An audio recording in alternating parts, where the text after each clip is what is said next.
Assalamualaikum warahmatullahi wabarakatuh. Alhamdulillahirabbil alamin wa bihi nasta'inu ala umuri dunya waddin wa ala alihi wa sahbihi ajmain. Amma ba'du fa ya ayyuhal ikhwanu, mudah-mudahan kita semua masih dalam keadaan yang baik-baik saja, bergembira selalu, dan mudah-mudahan Allah Subhanahu wa taala memberikan kesehatan zahiran wa batinan, memberikan kita keselamatan, keberuntungan, kemenangan, kebahagiaan, keamanan, kesejahteraan, kemakmuran fid dunya wad dunya wal akhirah. Semua bentuk kebaikan mudah-mudahan Allah berikan kepada kita. Amin Allahumma amin.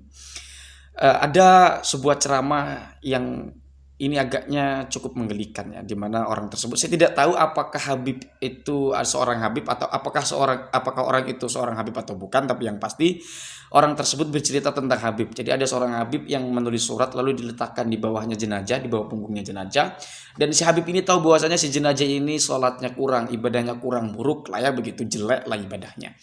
Lantas kemudian si Habib ini berkata, nanti kelak ketika kau ditanya malaikat, kasih surat ini maka kamu nanti akan masuk surga tanpa hisab. Mungkin hisab rokok. Tentang bagaimana status kisah ini, kita tidak memiliki kewajiban untuk mempercayainya tentu ya. Kemarin kita mendengar katanya ada di kalangan mereka juga yang dapat bisa memadamkan api neraka jahanam. Ada juga yang katanya bisa mi'raj 70 kali ketemu Allah dalam sehari. Dan cerita-cerita yang lain, cerita-cerita bombastis yang lain. Saya sebagai pelajar yang juga mempelajari dunia kewalian, dunia kesufian, saya pikir cerita ini terlalu berlebih ya.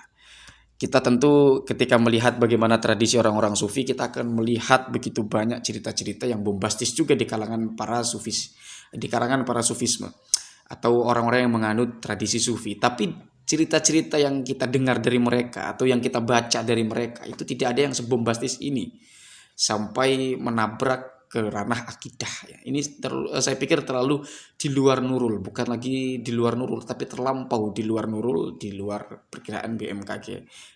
Mungkin ketika orang awam mendengar cerita itu, mereka akan mengatakan habis pikir. Mungkin akan seperti itu. Sebetulnya tidak perlu kita atau saya angkat seperti ini ketika orang-orang sudah cerdas. Saya tidak merasa cerdas, tetapi saya sebagai pelajar di sini ada hal-hal yang ingin saya tanggapi. Oleh karena itu, saya menyatakan sikap untuk tidak sepakat dengan orang tersebut menyampaikan semacam itu. Saya tidak mengatakan juga apakah kisah itu bohong, realitasnya ada atau tidak. Itu bukan ranah saya untuk memverifikasi. Tapi memang kisah yang semacam itu pasti tidak bisa diverifikasi.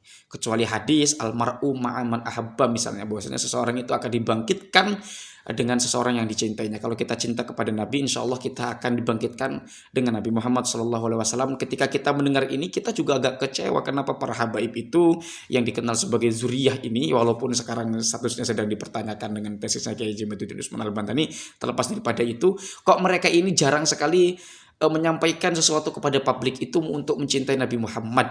Lebih lumrah kita dengar cerita-cerita di antara mereka itu untuk mencintai zuriyah.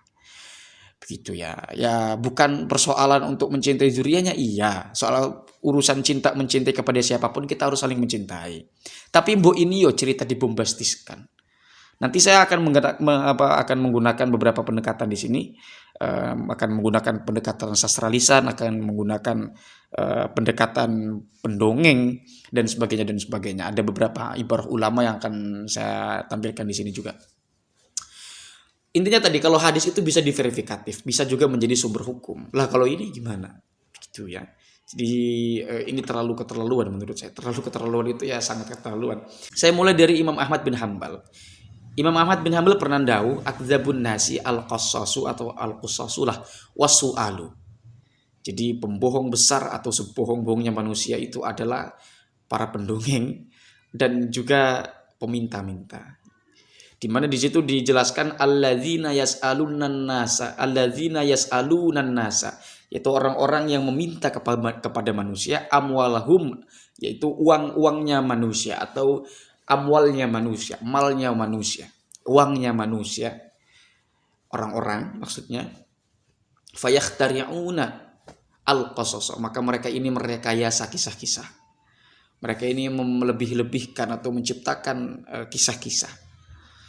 Liyatasaddaqu alaihim, agar supaya emas tadi itu memberikan sedekah alaihim kepada mereka.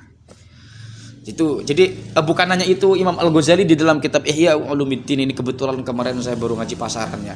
Dan kebetulan menemukan narasi di mana Imam Al-Ghazali itu juga mencela atau meledek lah ya, kalau pakai bahasa saya ini interpretasi saya bahwasanya buruk sekali statusnya para pendongeng itu. Tapi kita perlu bedakan antara dongeng dan sastra lisan. Nah, makanya saya di sini akan berbicara tentang sastra lisan. Justru sastra lisan ini mencerdaskan teman-teman. Cerita Malin Kundang, kemudian ungkapan-ungkapan di kampung-kampung. Jadi sastra lisan ini memang sebuah sastra ujaran yang lahir dari produk kebudayaan dalam satu wilayah tertentu. Setiap wilayah, setiap daerah itu mesti memiliki sastra lisan tersendiri. Misalnya di sini jangan main maghrib, nanti ada genderuwo, nanti ada kuntilanak. Jangan duduk di dekat pintu, nanti tumpengnya balik lagi. Jangan kalau makan itu harus habiskan, kalau udah habis nanti rezekinya dipatok ayam. Nah, sastra lisan semacam ini adalah dunia yang tabu, di mana ini harus dilestarikan kepada anak-anak ya sejak mereka itu sebelum usia balik begitu. Kenapa? Karena ini untuk merawat adab dan untuk menciptakan adab, menciptakan kebermaknaan. Ini juga untuk memberikan semangat beragama. Karena sastra lisan yang semacam itu sangat berkaitan dengan nilai-nilai keagamaan. Akan berkaitan juga dengan moral manusia. Moral di mana sebuah masyarakat memiliki kebudayaan. Oke, apakah kita pantas nanti maghrib-maghrib anak-anak kecil yang perempuan itu keluyuran? Itu kan gak etis. Nah, untuk itu. Ya, untuk merawat itu. Makan nanti kalau makan harus dihabiskan, kalau nggak habis nanti rezekinya dipatok ayam. Ya iya, kalau kita buang nanti dimakan ayam. Sebab kenapa? Kalau itu seandainya makannya nggak habis itu kan mubazir. Nah, kira-kira seperti itulah sastra lisannya. Atau kita ceritakan Malin Kundang, kita ceritakan si kancil anak nakal. Di sisi lain itu juga mencerdaskan, itu untuk menciptakan etis, ya, menciptakan dunia yang etik pada setiap orang yang kita didik. Ya, itu perlu diajarkan kepada orang-orang yang masih usia dini. Ini wilayah tabu yang sebetulnya harus dilestarikan ya. Bukan cuma itu, banyak lah. Nggak saya hafalin, Bu. Kalau saya sebutin di sini justru nanti kebanyakan. Nah, ini berbeda nanti sastra lisan dengan khusus ini. Nah, kalau kita sedikit atau meluaskan wacana saja teman-teman, ini agak disayangkan juga kenapa yang tabu-tabu demikian ini justru dilabrak. Ketika tabu-tabu itu dilabrak, yang terjadi adalah pemberontakan atau akan runtuh nilai-nilai adab, akan runtuh nilai-nilai moral manusia. Itu sudah dijelaskan oleh pakar psikoanalisis, sudah dijelaskan oleh pakar sosiologis. Itu juga ada tokoh postmodernisme di Indonesia yang namanya Yasraf Amir Piliang, di mana Yasraf Amir Piliang di sini merilis ungkapan-ungkapan daripada psikoanalisis yang menerangkan justru tabu itu, yang namanya sastra lisan itu, yang namanya ujaran-ujaran yang lahir di daerah-daerah itu harus dilestarikan. Sebab jika ini tidak dilestarikan, yang dongeng-dongeng yang bermanfaat semacam itu, yang terjadi adalah kebebasan. Ya, kalau orang tidak diingatkan maghrib itu nanti malah main keluyuran di tempat, mereka akan melabrak itu. Jadi cerita yang semacam ini tidak dianggap sesuatu yang bernilai lagi. Ini kemana-mana. Baik, maksudnya begini.